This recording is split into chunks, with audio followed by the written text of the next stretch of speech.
d'être sur la télévision Pacifique. Bienvenue dans cette édition de nouvelles. À la une de l'actualité, la situation ne semble pas s'améliorer pour les patients recourant au service de dialyse de l'hôpital de l'Université d'État d'Haïti. En dépit des changements annoncés en grande pompe par les responsables du ministère de la Santé publique la semaine dernière. Fraîchement élu, le nouveau président de la NMH, Frantz Duval, promet de renforcer les capacités des journalistes haïtiens. Crise au sein du secteur universitaire haïtien. Le responsable de la pastorale universitaire de l'archidiocèse de Port-au-Prince, Père Frandi Petit-Homme, exhorte tous les acteurs concernés à jouer pleinement leur partition pour trouver des pistes de solutions. Dans l'actualité internationale, 11 personnes ont perdu la vie ce mercredi lors d'un glissement de terrain survenu au Guatemala suite à des pluies torrentielles. Mesdames et messieurs, je vous invite à rester branchés sur la télé Pacifique. Ces titres vous seront développés sous peu. Bienvenue, mesdames et messieurs, dans le développement du journal. Comme annoncé en titre, la situation semble ne pas s'améliorer au service de dialyse de l'hôpital de l'Université d'État d'Haïti, communément appelé l'hôpital général, en dépit des changements annoncés en grande pompe par les responsables du ministère de la Santé publique et de la population pour faciliter son bon fonctionnement. L'entrée à ce service a été brutalement interdite mercredi à une équipe de reporters de radio Télépacifique dépêchée à l'HUH pour effectuer un simple état des lieux. Isdra Safizeme et Rigor Noël nous présentent un reportage. Il est 11h du matin, mercredi 21 juin. Nous sommes à l'entrée du service d'urgence de l'hôpital de l'Université d'État d'Haïti à la rue Saint-Honoré. Sur la cour, un tas d'immondices décore particulièrement le paysage. Un site de décharge qui jouxte le service de dialyse dont l'accès est interdit aux journalistes. Rien ne va plus apparemment au niveau de cette unité, alors que le 12 juin dernier, le directeur général du ministère de la Santé publique et de la population, Lauré Adrien, a indiqué que toutes les dispositions avaient été prises pour assurer son bon fonctionnement. Le pourcentage malade qui rentre à l'hôpital général pour dialyse, 50% selon l'information que nous avons, c'est exonéré à 100%. Ça veut dire gratis, qui ne pas payer 50. L'autre 50% restant, il y a environ la moitié là-dedans qui est exonéré à 50%. Et c'est seulement l'autre moitié qui t'a payé, ça aurait le prix global là, qui est évalué à environ 6 000 gouttes. Actuellement, nous connaissons l'hôpital général gagne environ, je dirais, 14 machines dialyse. Donc, sous 14 ans, il y a 10 qui a fonctionné à plein régime et ils ont réalisé environ 13 à 14 séances de dialyse par jour. Agressé verbalement par les agents de sécurité sur place, l'équipe de reporters de Radio Télé-Pacifique s'est rendue à l'administration de l'UEH, désertée par les responsables, a confirmé la secrétaire.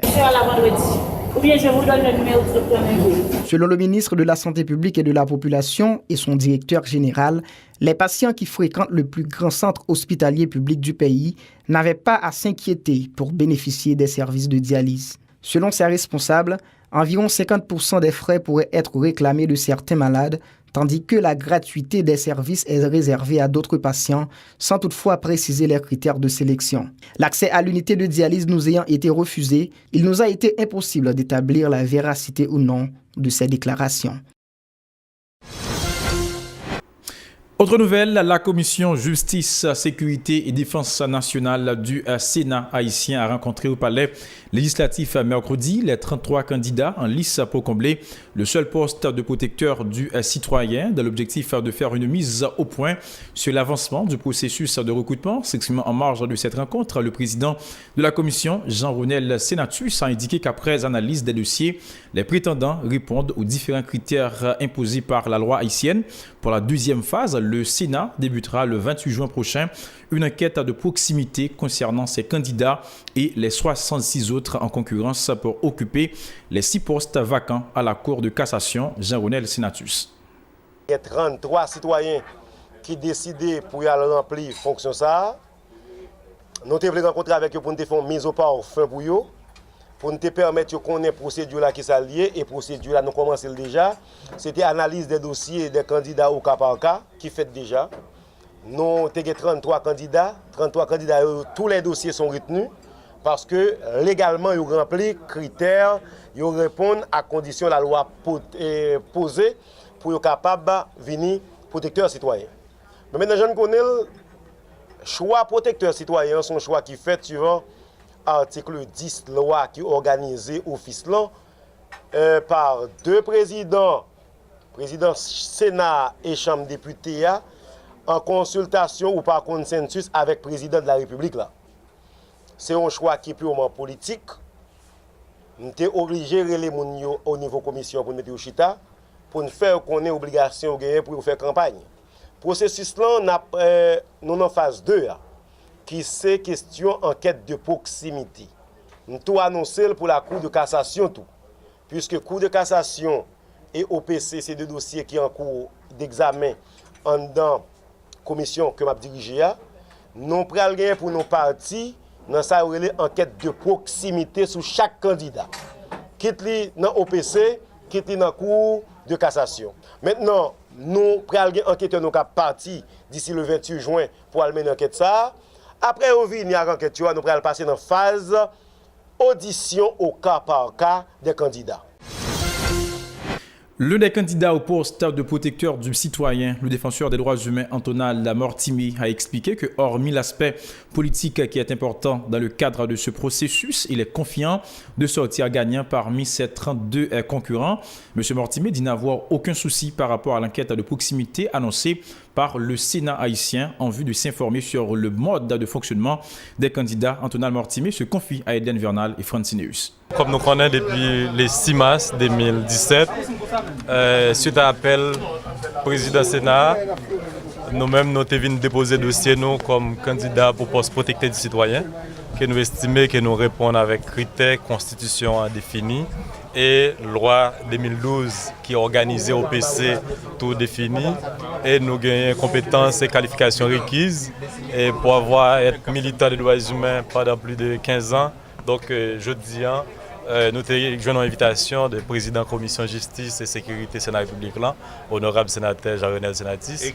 Et il dit nous qu'il y a 4 phases dans le processus pour arriver élu au côté Parlement protecteur citoyen. Première phase là, c'est une phase d'analyse des dossiers, qu'elle a déjà analysé des dossiers, qu'elle estimé tous 33 personnes qualifiées pour une protecteur citoyen. Et en deuxième phase, c'est une enquête de proximité qui a commencé le 29 juin.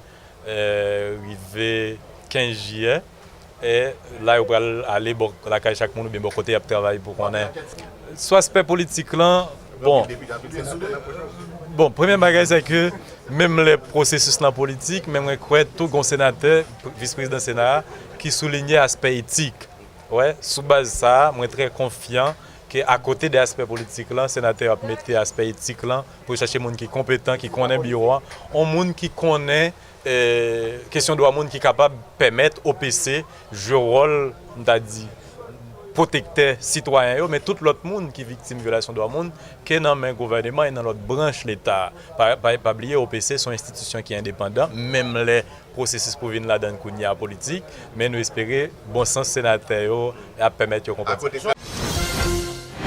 Quelques heures seulement après le verdict de la justice américaine sur le cas du sénateur élu de la Grand'Anse Guy Philippe, reconnu coupable d'enrichissement illicite lié au trafic de la drogue, le sénateur Jean-Renel Senatus, signataire de la résolution condamnant l'arrestation suivie de l'extradition aux États-Unis de son collègue, réaffirme avoir contesté la forme, mais pas le fond de cette démarche judiciaire concernant les 9 ans de prison infligés à M. Philippe. Le sénateur Senatus soutient qu'il ne revient qu'à l'ex-chef rebelle de répondre de ses actes par devant la justice américaine. Jean-Renel Senatus.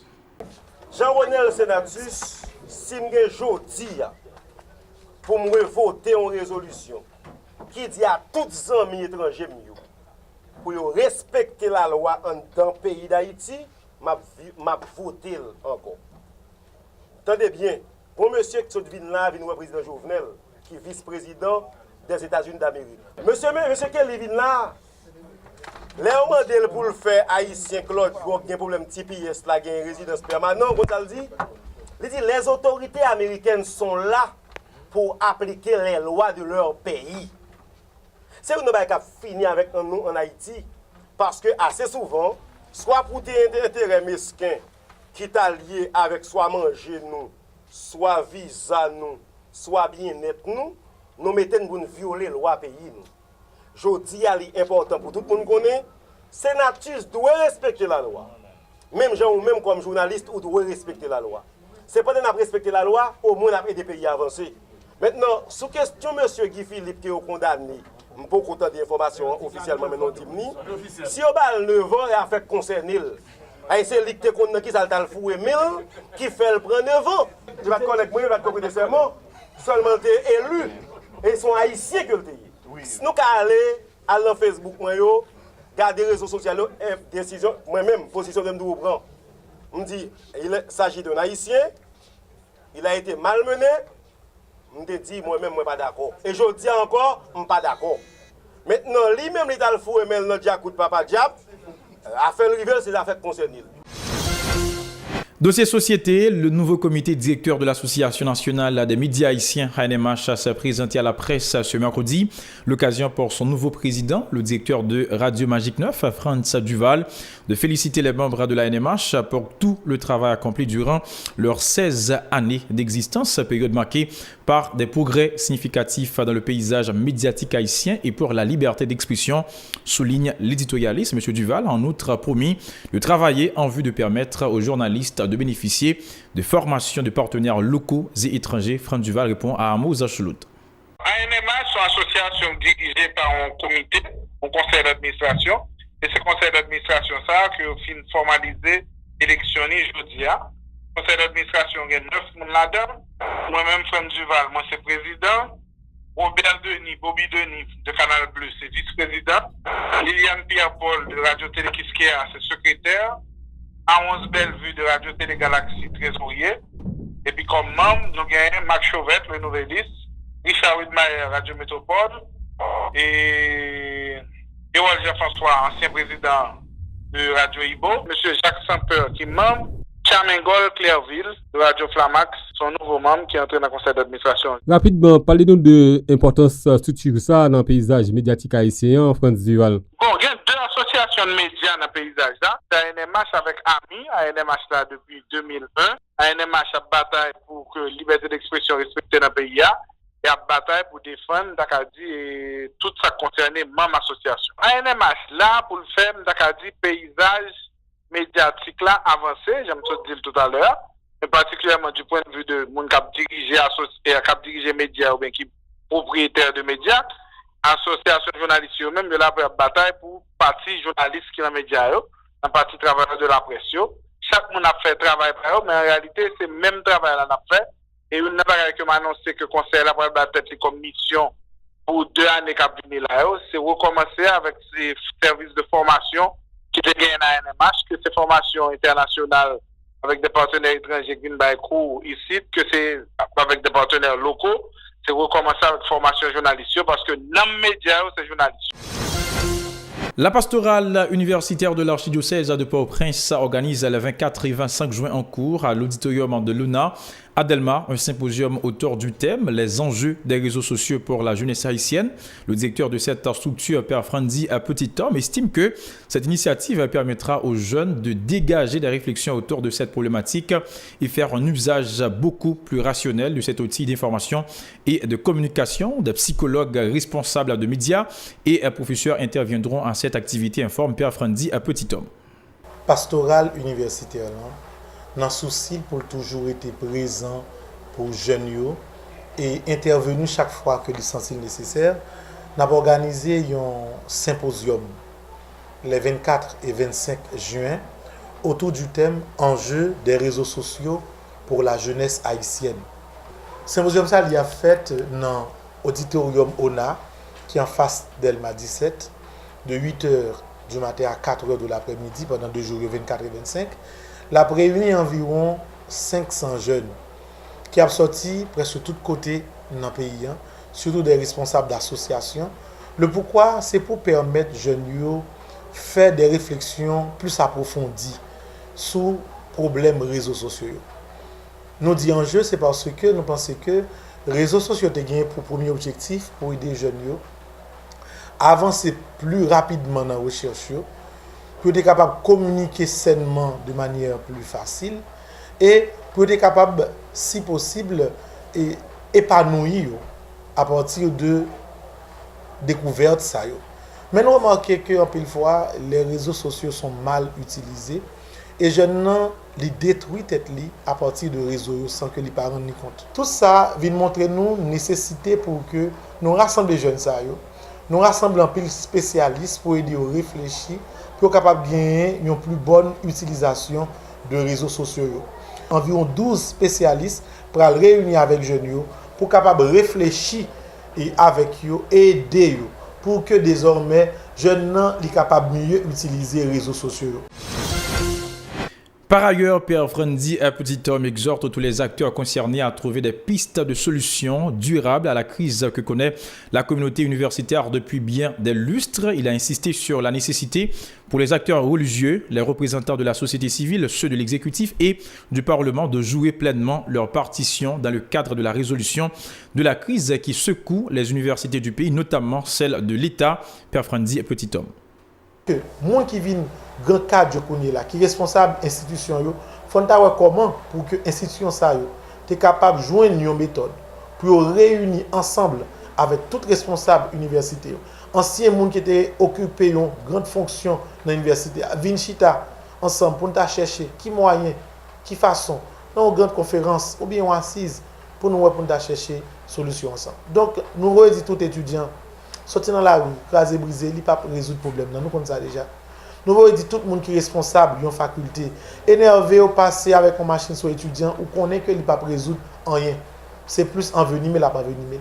On va essayer comment nous sommes capables, institutions, l'église en particulier, pastorale, université, la offrir tête pour ça, pour que nous soyons capables de réunir ensemble, chercher une solution pour que la crise soit capable de résoudre et jeunesse nous soit capable d'étudier de manière formelle. Mesdames et messieurs, c'est ici que prend fin cette édition de nouvelles. Merci à vous qui l'avez suivi. Je vous invite à rester branchés sur la télévision Pacifique, la chaîne 54 pour la suite de sa programmation.